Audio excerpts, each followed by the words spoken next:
여러분, 안녕하세요. 오늘은 가슴 깊이 울림을 주는 이야기를 함께 나눠보려 합니다.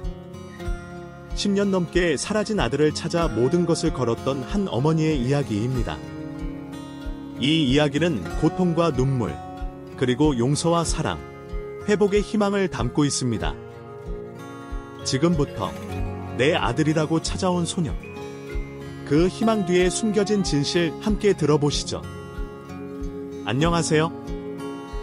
60대 중반의 아줌마, 최은영입니다. 저에겐 매우 가슴 아프고 슬프면서도 분노하고 환장할 만한 사연이 있습니다. 23년 전에 있었던 믿지 못할 큰 사건이 있는데요. 상상도 못한 반전이 있는 재미도 있으니 꼭 들어주시길 바랍니다. 저는 부유한 교육자 집안에서 성장했어요. 할아버지와 아빠, 엄마 모두 초등학교 교사였습니다. 그래서인지 제 어릴 적 꿈도 선생님이었고 선생님이 되기 위해 공부를 열심히 했답니다. 교대를 다녀와 임용고시를 봐서 부모님과 할아버지처럼 선생님이 됐답니다. 부모님은 금술도 좋으시고 사이가 너무 다정했어요. 제가 20대 중반일 때도 늘 연인처럼 손을 잡고 다니셨고 서로를 존중하는 모습을 보여주셨답니다. 이 또한 영향을 받아서인지 저도 같은 선생님인 남편 이민수를 만나게 됐어요. 저희는 1년을 연애하고 바로 결혼하기로 했죠. 그나저나 같은 교육자 집안이어서 양가 식구들 모두가 기뻐하며 축하해주는 결혼식을 올렸답니다. 그렇게 가정을 꾸리고 같은 학교에 출퇴근하며 아이들을 가르치는 삶을 살았어요. 매일 예쁜 아이들을 보고 있으니 이세를 빨리 가지고 싶었다 합니다. 남편과는 금실이 좋아서 금세 아이를 가질 줄 알았습니다. 하지만 아이는 저희 뜻대로 쉽게 오지 않았어요. 언젠가 생기겠지 하는 마음으로 최선을 다해봤지만 해가 거듭 바뀌어도 깜깜무소식이었습니다. 그래서 시댁에서 저에게 비난의 화살이 쏟아졌어요. 남들 다 하는 임신을 왜 못하냐며 쓴소리를 매일 들었죠. 남편과 산부인과에 찾아가 비싼 돈을 주고 검사까지 받아봤는데 크게 이상이 없다는 말을 들었습니다. 그래서 희망을 잃지 않고 아이를 가지려고 노력해봤지만 강산이 한번 바뀌도록 아이는 생기지 않았답니다. 어느새 남편과 결혼한 지 10주년이 됐고 제 나이도 30대 중반이 됐어요. 남편은 제가 아이를 가지지 못해도 저를 버리지 않고 지켜줬고 앞으로도 끝까지 동반자로 살아가겠다고 하더군요. 그래서 임신을 포기하고 마음을 비운 채 살아가는데 어느 날 몸살이 심하게 났습니다. 학교에 출근하지 못할 만큼 몸이 무겁고 아파서 병가를 내고 집 앞내과를 찾았답니다. 의사 선생님이 식은땀을 흘리는 저를 보고 걱정의 눈길로 청진기를 배에 대고 소리를 들어보는데 믿지 못할 말씀을 하더군요. 환자분은 내과가 아니라 산부인과로 가셔야겠어요. 여기서는 아무것도 해드릴 수 있는 게 없습니다. 네, 산부인과. 그럼 제가 임신을 했단 말씀이신가요? 네, 축하드립니다. 어서 산부인과로 가서 제대로 진단 받아보세요. 저는 믿을 수 없는 표정으로 진짜 임신이냐고 되물었습니다. 그러자 의사 선생님은 아무리 자기가 내과 의사여도 뱃속의 태아 소리를 못 알아듣는 천치는 아니라며 임신을 확신해 주셨답니다. 그 순간 무거웠던 몸이 가벼워졌고 식은땀은 어느새 차갑게 식어서 증발했습니다. 아프기는커녕 기분이 좋아서 룰루랄라 콧노래를 부르며 산부인과로 향했답니다. 다시 진찰을 받았는데 이번에도 역시 임신이 맞다는 이야기를 듣게 됐어요. 저는 하늘이 날아갈 만큼 행복했고 아주 심하게 감동하고 감탄해서 기쁨의 눈물이 주르륵 흘렀답니다. 아마 제 인생에서 처음으로 행복의 눈물이었던 것 같네요. 저는 임신한 사실을 남편과 양가 부모님께 전해드렸습니다. 모두 기뻐하고 늦게라도 아이를 가져 다행이라고 하셨죠. 그리고 남편은 애쓰고 수고했다며 앞으로 최고의 부모가 되도록 노력하자는 약속을 하며 조촐하게 파티를 열어줬답니다.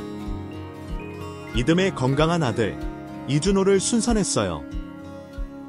손가락, 발가락 모두 10개씩 있었고 어디 하나 약하지 않은 아주 튼튼하게 태어났죠.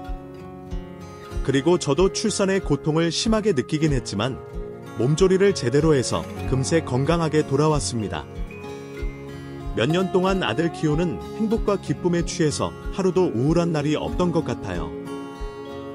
아들이 7살이 되어 유치원에 들어가는 걸 보니 감회가 새롭더라고요. 내년이면 초등학교에 들어가 공부할 나이라는 게 신기하고 대견스러웠습니다. 그런데 저희 식구에게 조금 난감한 상황이 찾아왔습니다. 저희 부부가 둘 다 교사여서 아들을 양가 부모님이 번갈아 가면서 봐주고 계셨는데 4년마다 찾아오는 정근이 저희 부부에게 돌아와서 이사를 떠나야 했답니다. 지금 사는 곳과 아주 먼 서울로 가야 했어요. 저희는 끝까지 고향에서 지낼 줄 알았는데 이번에는 4년 동안 서울에서 교사를 해야 했답니다. 그래도 어쩌겠어요. 누구나 받아들여야 하는 정근이니 아들과 남편을 데리고 서울로 떠났습니다. 제 아들은 유치원을 옮겼는데 생각보다 잘 적응하는 것 같았죠. 서울 친구들도 고향 친구들 못지않게 착하고 좋다면서 매일같이 같이 공부하고 놀았던 친구들 이야기를 자주 해주곤 했답니다.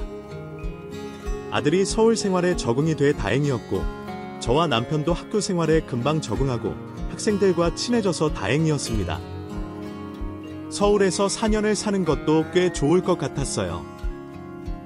그렇게 서울로 떠난 지 얼마 지나지 않아 제 생일이 다가왔죠.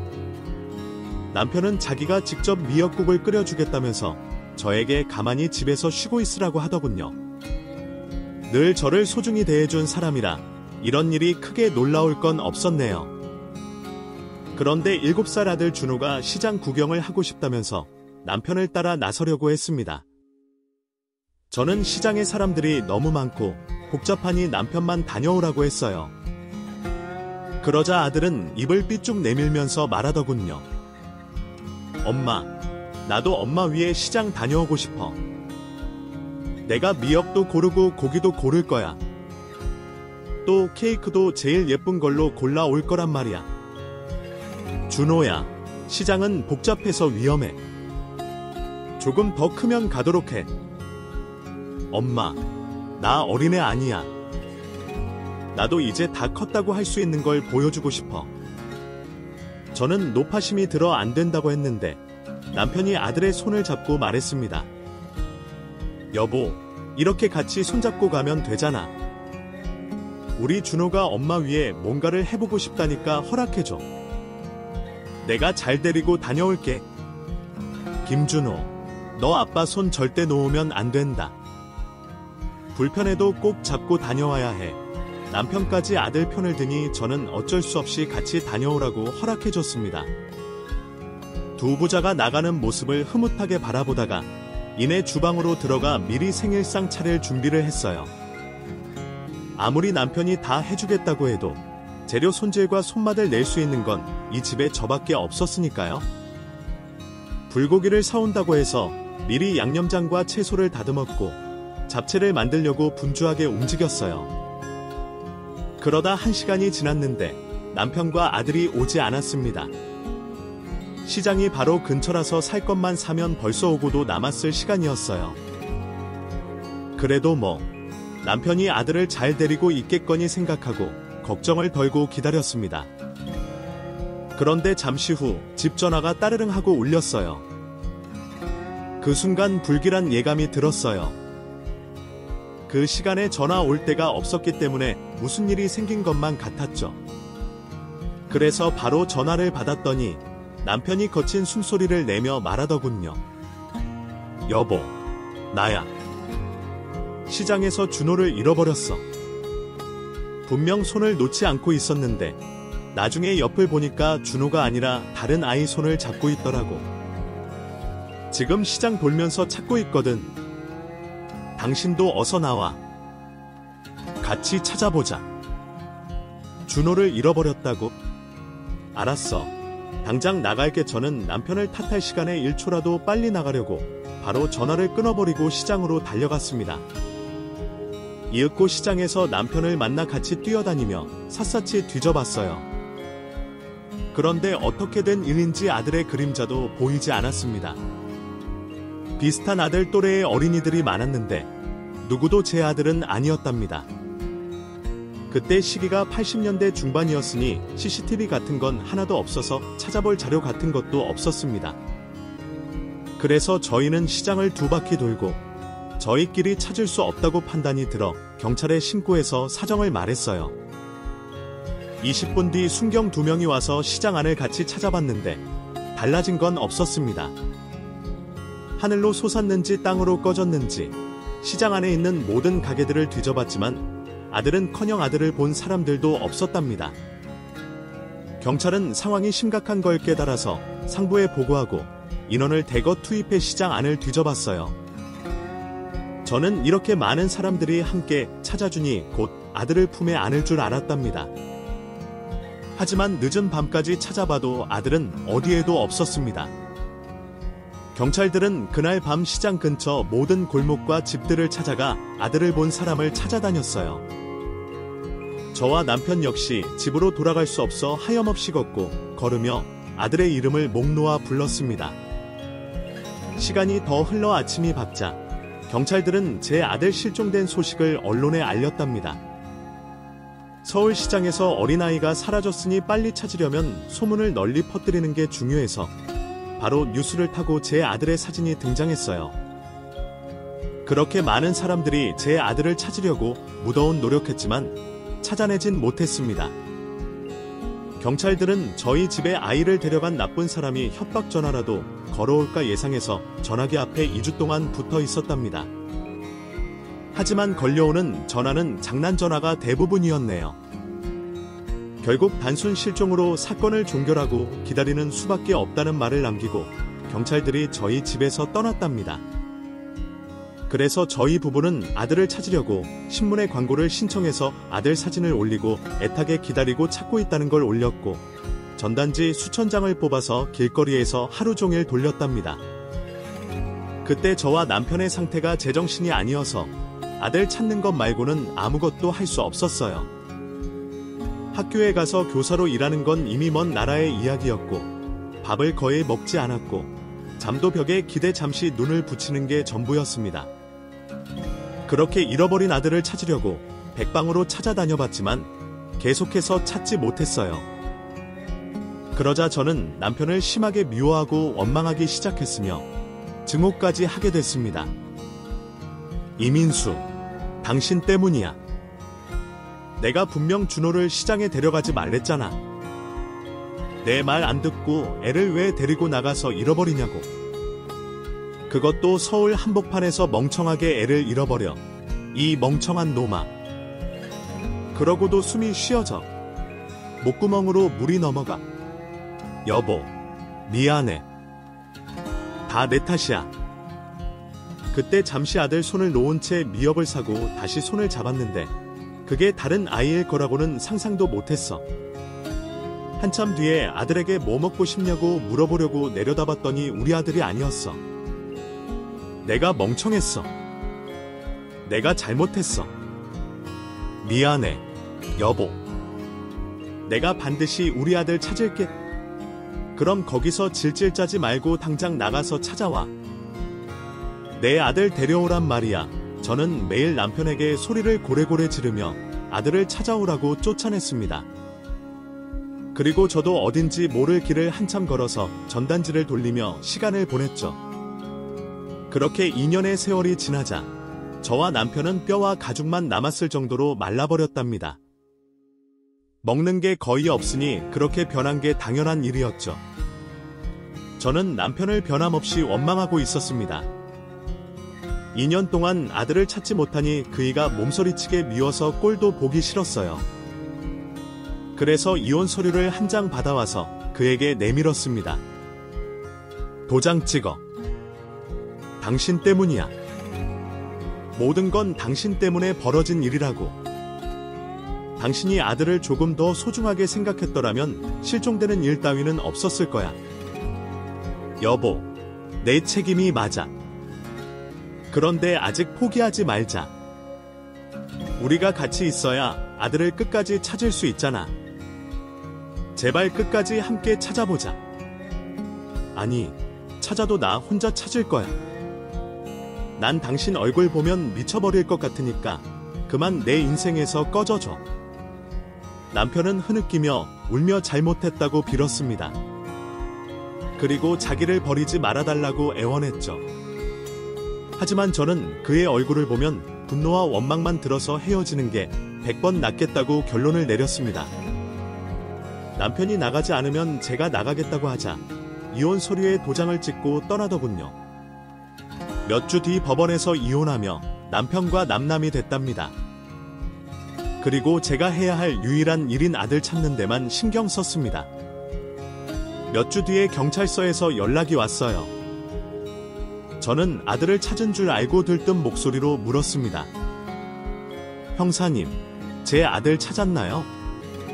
준호 찾아서 전화 주신 거예요. 그게 아니라 준호 어머님. 죄송한 소식을 전해야 할 것 같습니다. 어제 준호 아버님이 돌아가셨습니다. 저수지에서 발견되셨어요. 전 남편이 죽었다고. 그럴 리가. 경찰은 남편이 스스로 극단적인 선택을 했다고 전했습니다. 그 말을 듣자 저는 오열하고 말았습니다. 제 행동 때문에 남편이 그렇게 됐으니 가슴이 찢어질 것 같더라고요. 그의 장례식장에 들어가려고 했는데 시부모님이 제 따귀를 날리며 못 들어오시게 했습니다. 제가 모질게 해서 이렇게 됐으니 용서가 되지 않으셨던 거죠.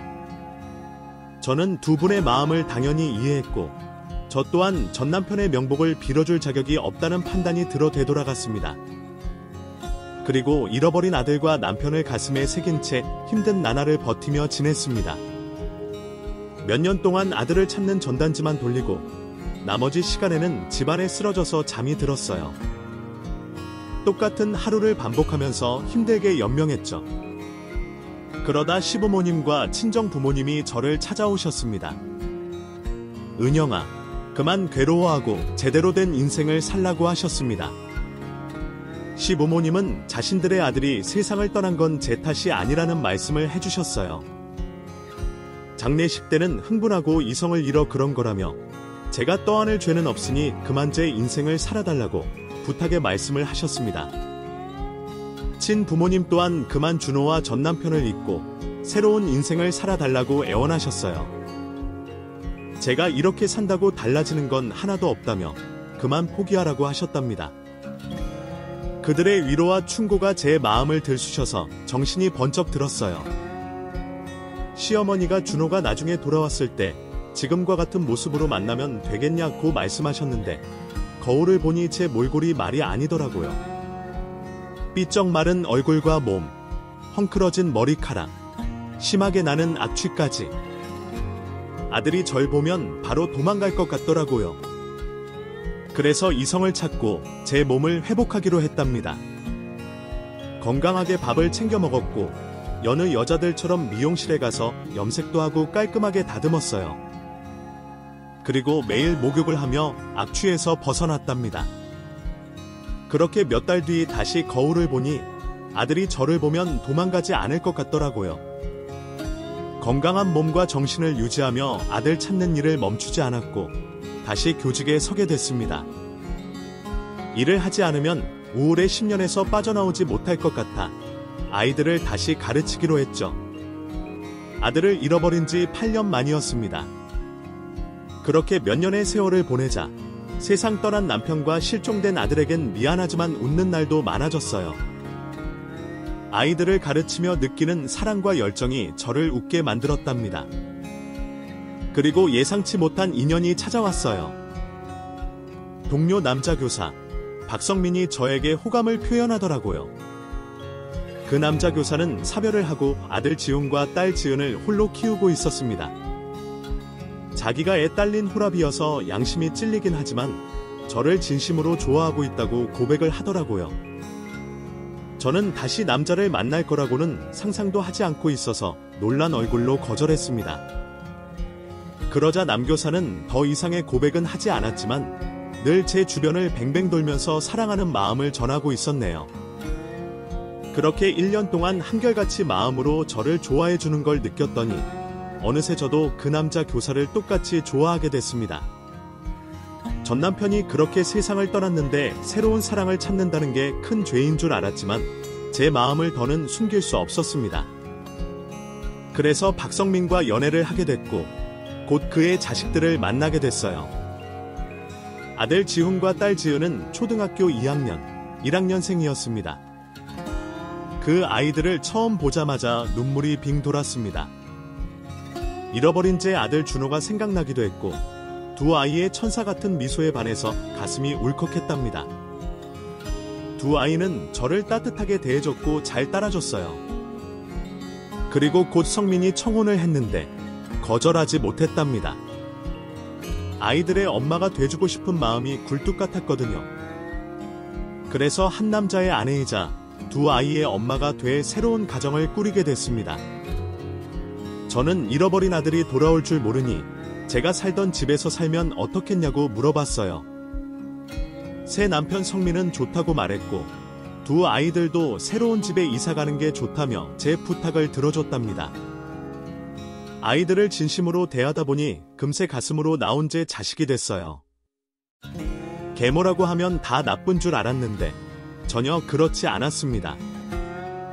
제가 사랑을 주는 만큼 아이들도 돌려주더라고요. 연을 평범한 가정의 엄마처럼 행복하게 살 수 있었답니다. 그렇게 세월이 흐르자 자식들은 저에게 아무렇지 않게 선마라고 불러줬고 아침 저녁으로 입맞춤까지 해주는 가까운 사이가 됐습니다. 남편과 저는 변함없이 사랑하며 학교에 가서 아이들을 가르치는 선생님으로 일했고요. 그러던 어느 날이었습니다. 제가 이사 가지 않고 기다리고 있던 아들 준호가 살아서 찾아왔어요. 10년의 세월이 흘러 17살이 돼 저보다 머리가 하나 더 있을 만큼 큰 키로 자라 있었습니다. 제 아들이라고 찾아온 아이는 손에 전단지를 한 장 들고 있었답니다. 저 아주머니. 이 전단지 보고 찾아왔어요. 제가 7살에 보육원에 들어갔는데 아주머니 아들도 7살에 실종됐다고 쓰여있네요. 그리고 제 어린 시절하고 얼굴이 많이 닮아서 혹시나 하는 마음으로 찾아왔습니다. 그래요. 내 아들은 7살에 실종됐어요. 학생 나이가 17이라고요? 진짜 내 아들하고 많이 닮은 것 같네. 혹시 어릴 때 기억나는 거 있어요? 내 아들이 맞는지 확신이 서지 않아서요. 다른 건 하나도 기억나지 않는데 제가 시장에 가서 아빠 손을 놓친 건 기억해요. 그때 엄마 생신이어서 미역을 사러 갔거든요. 그리고 케이크도요. 그건 전단지에도 신문에도 나온 내용이 아닌데 어떻게 알았어요? 진짜 학생 기억에 있는 일이에요.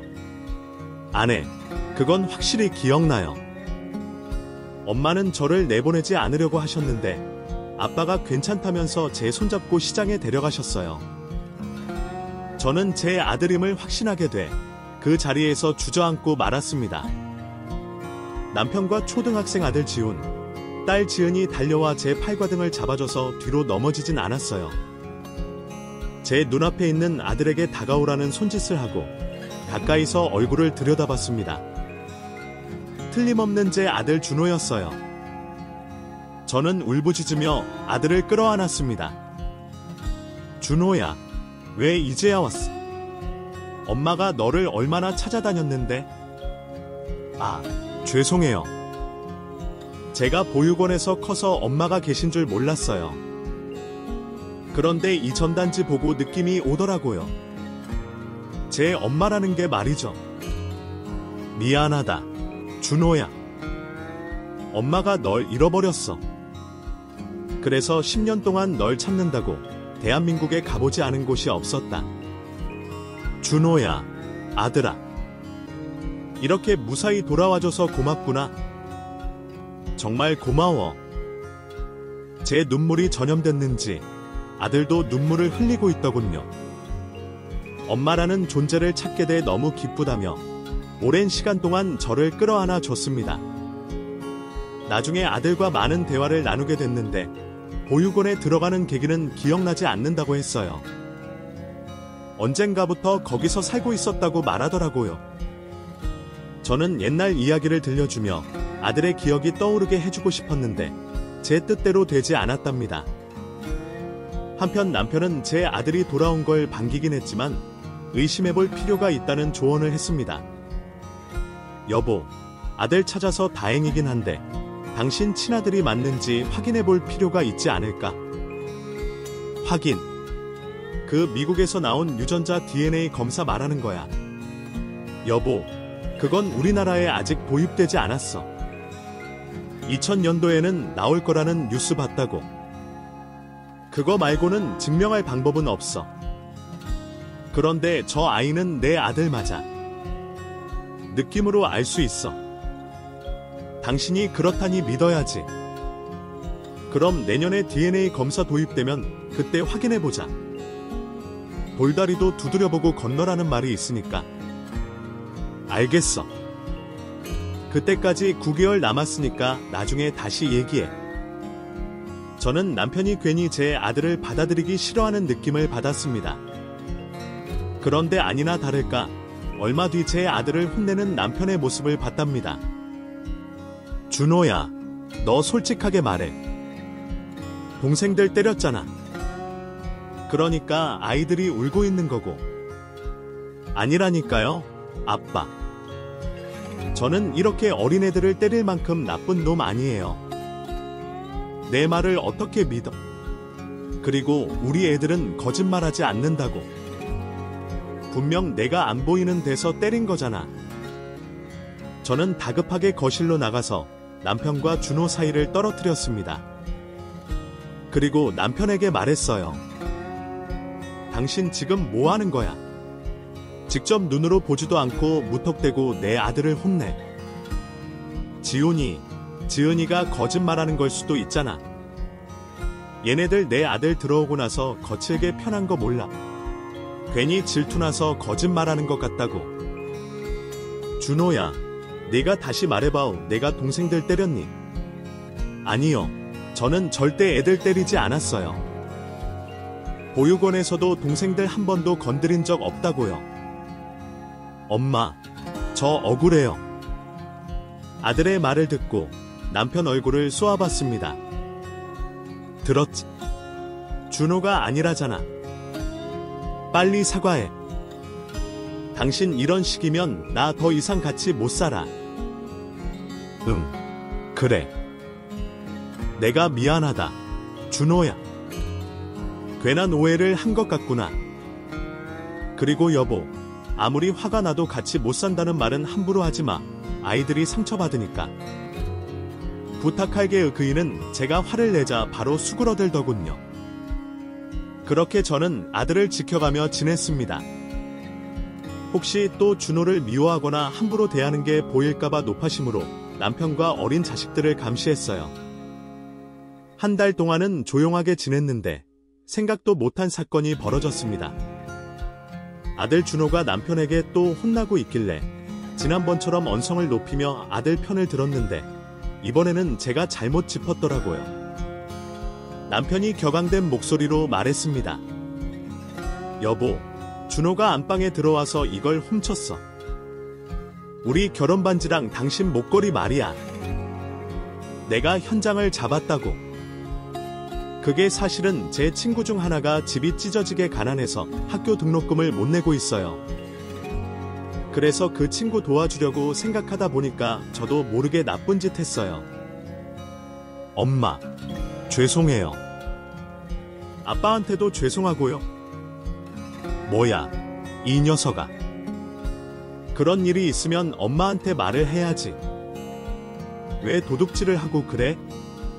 제가 다그치자 아들은 눈시울을 붉히며 무릎을 꿇고 빌었습니다. 엄마, 죄송해요. 제가 겨우 엄마 찾았는데 어떻게 돈을 달라고 하겠어요? 여기 와서 처음 친구 사귀게 됐는데 그 친구가 아주 가난해서 학교를 그만둬야 했어요. 그래서 도와주고 싶은 마음에 정말 죄송합니다. 엄마, 용서해주세요. 저 또다시 버림받고 싶지 않아요. 누가 널 버린다고 그래? 걱정하지 마. 엄마는 내 마음 다 이해하니까. 다음부터는 솔직하게 말해주려. 도둑질 같은 건 절대 하지 말고. 그만 일어나. 감사해요, 엄마. 앞으론 절대 안방에도 들어오지 않을게요.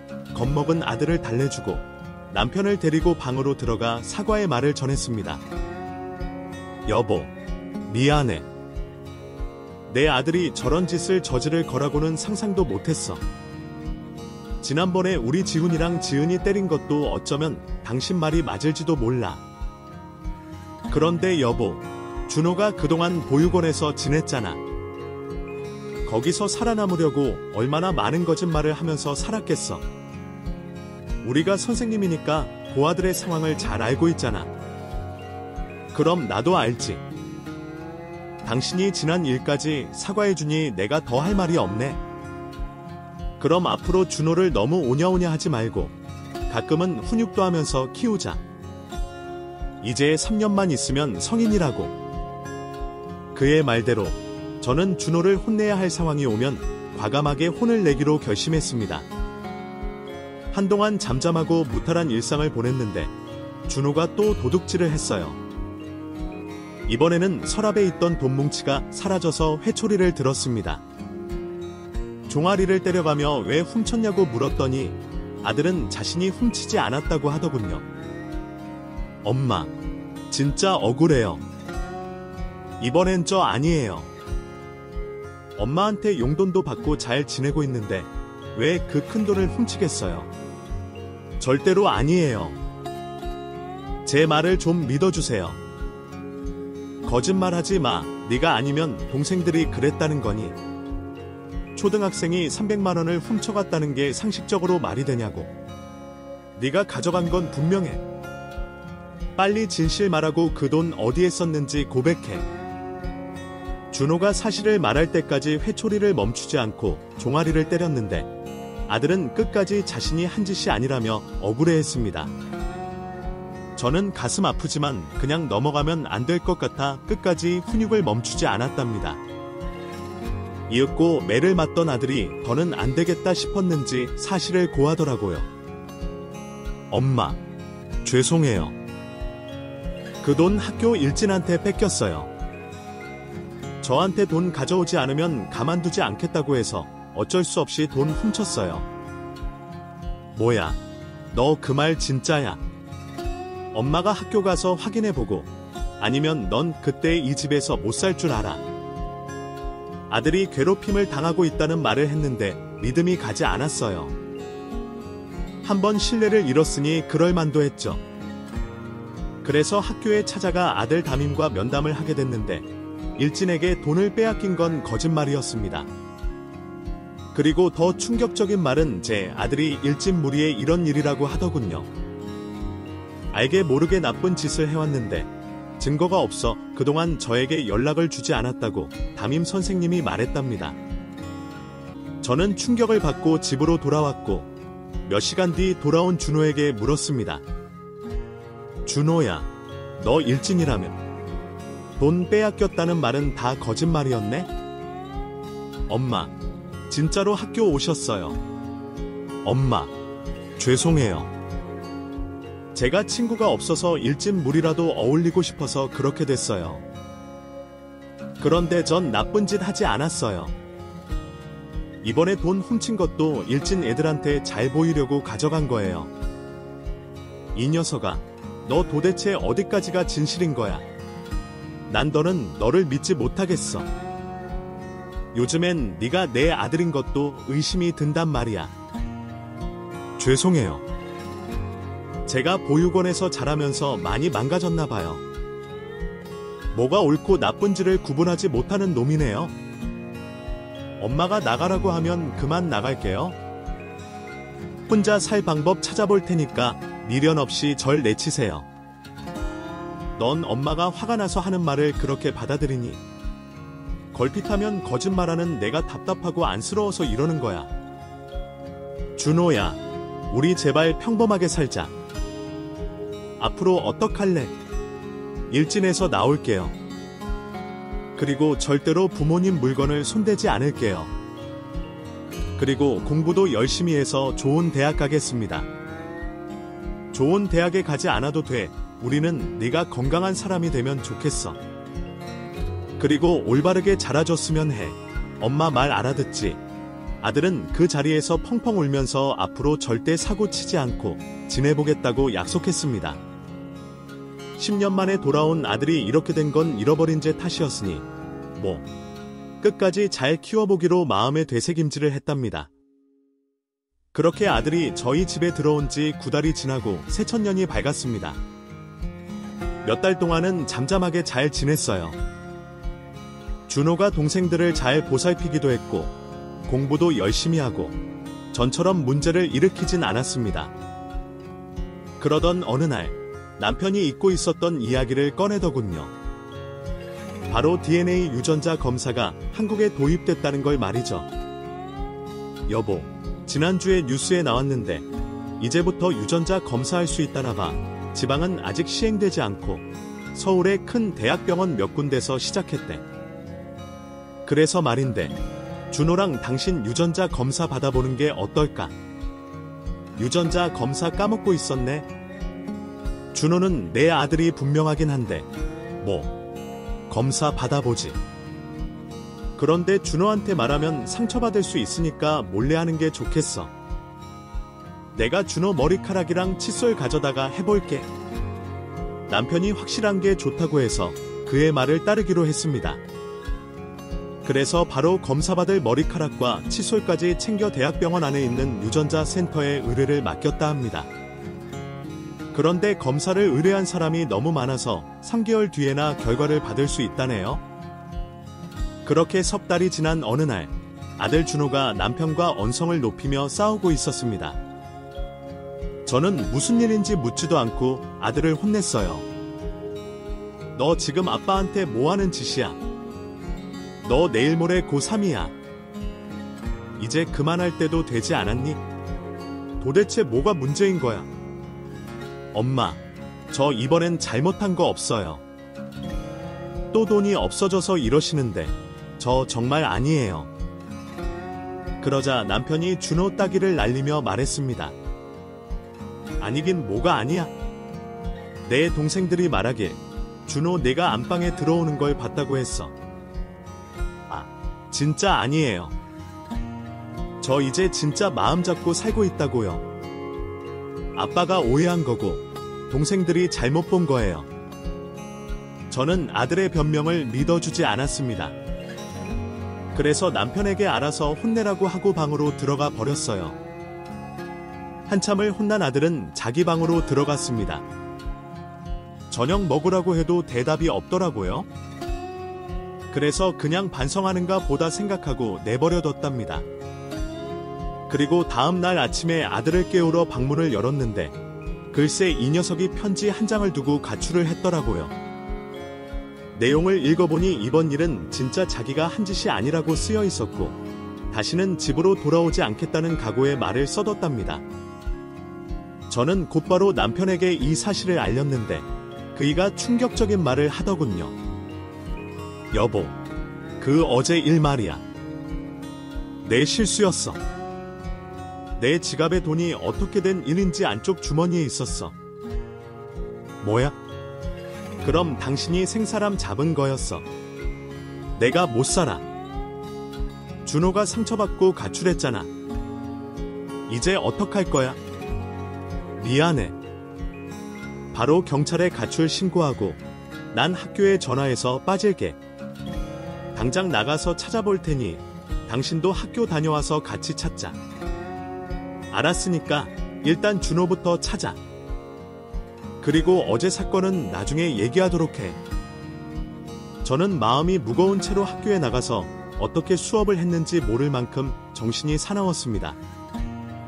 동료 교사들이 무슨 일 있냐고 물을 만큼 안색도 좋지 않았답니다. 퇴근을 하고 남편에게 연락해 했더니 경찰들과 찾아봤지만 아들을 찾지 못했다고 했어요. 그래서 전 집으로 가지 않고 11년 전 아들을 잃어버렸을 때와 같이 정처 없이 돌아다녔습니다. 하지만 아들의 모습은 쉽게 보이지 않았고 어느새 날은 어둡게 졌답니다. 도시의 거리를 다 돌아다니고 공터 몇 군데를 돌아봤지만 어디에도 없었습니다. 밤이 더 깊어지자 폐건물 하나가 눈에 들어왔어요. 거기에 불빛 하나가 보여서 혹시나 하는 마음에 올라가게 됐습니다. 간혹 가출 청소년들이 폐건물에 모여 술을 마신다는 걸 알고 있어서 아들이 거기에 있을지 모른다는 생각을 했죠. 이윽고 학생들의 목소리가 들려왔는데 그 중에는 준호의 목소리도 들렸습니다. 저는 안도의 한숨을 내쉬고 복도로 들어서는데 남편에게서 전화가 걸려왔어요. 일단 아들을 찾았으니 남편과 통화를 하려고 계단으로 내려갔습니다. 여보, 방금 준호 찾았어. 당신 어디야? 나 방금 집에 들어왔어. 그런데 여보, 집에 유전자 검사지가 와 있더라고. 내가 당신 허락받지 않고 열어봤어. 그래, 그래서 결과가 어떻게 나왔어? 내 아들 맞다고 나왔지. 아니, 진짜 확률이 0.0001%라고 나왔어. 당신 자식이 아니래. 뭐? 내 아들이 아니라고. 그럴 리가. 엄마가 자식을 어떻게 몰라봐. 저 아이는 분명 내 아들 준호가 맞다고. 과학은 거짓말을 하지 않아. 거짓은 사람이 하는 거지. 어쨌든 준호 데리고 집으로 돌아와 저는 충격을 받고 페러트 전화를 끊었습니다. 그리고 다시 복도로 올라가 형광등이 번쩍거리는 곳에 다다랐어요. 들어갈 용기가 나지 않아 가만히 서 있었습니다. 이윽고 아들의 목소리가 들려왔습니다. 같이 가출한 친구들에게 자랑을 하고 있더군요. 아, 너희 나한테 잘 보여라. 나 내년에 지금 사는 집에서 한몫 제대로 당겨서 나올 거니까. 우리 집 엄마라는 사람은 내가 진짜 잃어버린 아들인 줄 안다니까. 하여튼 애새끼 잃어버린 것들은 눈깔 뒤집혀서 모든 애들이 자기 새끼인 줄 알지. 내가 금은빵 털고 경찰서 갔을 때 지금 엄마에 대한 정보를 알게 됐다니까. 미역 사러 갔다가 실종. 존나 감성적이지 않냐. 그런데 사진 보니까 나랑 많이 닮았어. 대박이지. 아, 정보 미리 알아내고 찾아가서 의심 피한 거였어. 아, 그런데 너 이번이 처음 아니었어. 이런 식으로 실종된 엄마들 사기친 적이 있던 거야. 당연하지. 아, 이번이 세 번째다. 첫 번째는 돈 1,000만 원 가지고 날랐고, 두 번째는 3,000만 원 가지고 날랐지. 아, 나 진짜 대단하지 않냐? 게다가 잡히지도 않고 버젓이 잘 먹고 살고 있잖아. 세 번째 호구 만나서 말이야. 아, 이번에는 아주 크게 한탕할 거야. 몰래 통장 엿봤는데 엄마 아빠가 생각보다 더 부자더라고. 그 돈 싹 다 훔쳐서 해외로 뜰 거야. 너 가출하면서 편지 써놨다며. 다시 돌아오지 않는다고. 너희 부모가 널 진짜로 버렸으면 어떡해? 아, 그거 다 작전이야. 내가 아빠 지갑에 있는 돈 꺼내서 다른 주머니에 넣어 놨다고. 나 의심했다가 아닌 걸 알면 얼마나 미안해하겠어. 아마 지금쯤 나 찾는다고 두 꼰대가 백방으로 찾고 있을 거다. 난 일주일 뒤에 들어갈 거야. 최대한 불쌍한 얼굴로 말이야. 이 새끼 완전 악질이네. 그럼 더 크게 사기치려고 쉬했다는 거야. 너 진짜 대단하다. 아, 그럼 내년에 한탕 털면 우리도 같이 데리고 해외로 가면 안 되냐? 자식들, 아, 너희들이 하는 거 봐서 결정할게. 아, 뭐하냐? 술 떨어졌다. 술 따와. 저는 복도에서 아들이 하는 말을 듣고 나서야 진실을 알게 됐습니다. 아들 준호는 처음부터 저에게 사기를 치려고 접근한 거였어요. 저는 배신감에 휩싸여 당장이라도 분노할 것 같았습니다. 하지만 지금 나서면 이를 그르칠 것 같아 폐건물에서 조용히 나와 버렸습니다. 그리고 집으로 돌아가 제가 보고 들은 이야기를 남편에게 전하며 울음을 터뜨렸답니다. 그러자 남편은 자기가 다 알아서 해주겠다고 말을 해줬고 제가 잘못한 게 없으니 자책하지 말라고 했어요. 그렇게 일주일 뒤 폐건물의 아들이 말했던 것처럼 제 발로 집으로 들어오더군요. 엄마, 저 왔어요? 죄송해요. 화가 너무 나서 참지 못하고 가출했습니다. 죄송해요. 너 왜 돌아왔니? 평생 나가서 살지. 왜 들어왔어? 아들은 예상치 못한 제 반응에 많이 당황한 얼굴이었습니다. 엄마, 이런 식으로 실종된 부모한테 사기친 게 3번째라고. 준호야. 아니, 영철아. 너 여기 오면 안 됐어. 형사들이 널 기다리고 있다고.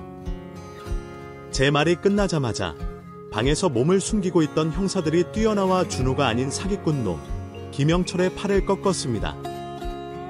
그러자 영철이는 저를 향해 소리를 질렀어요. 야, 내가 아들 노릇해줬으면 이렇게 하면 안 되지.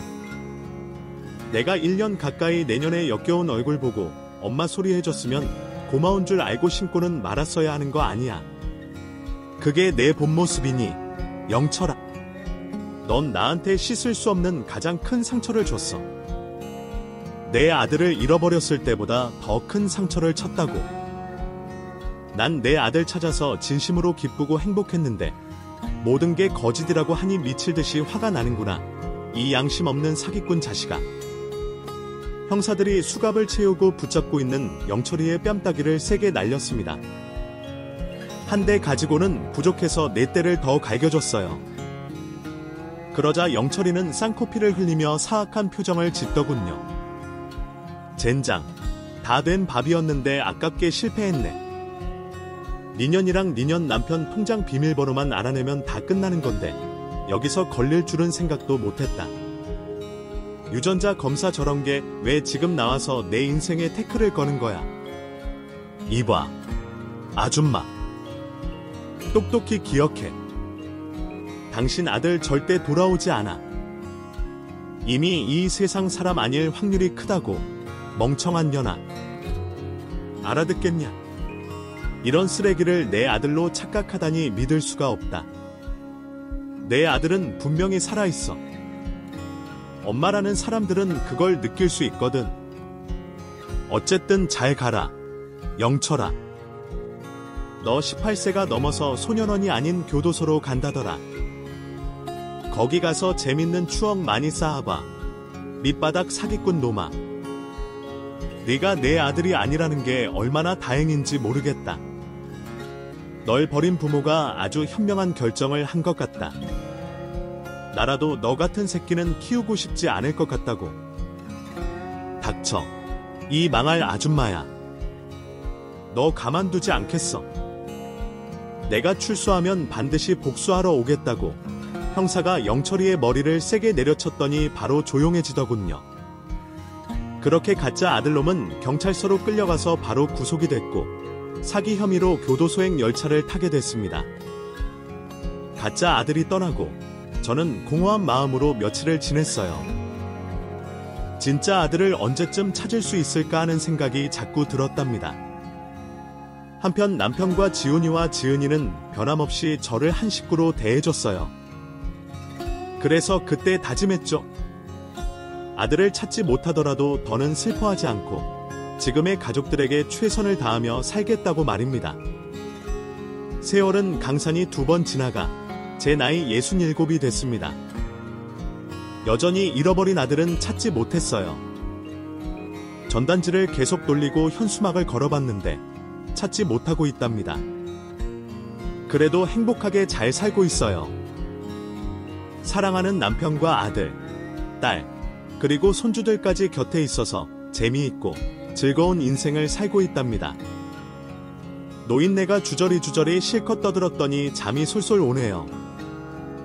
그럼 이만 줄이고 손주들과 잠자러 가보겠습니다. 안녕히 계세요.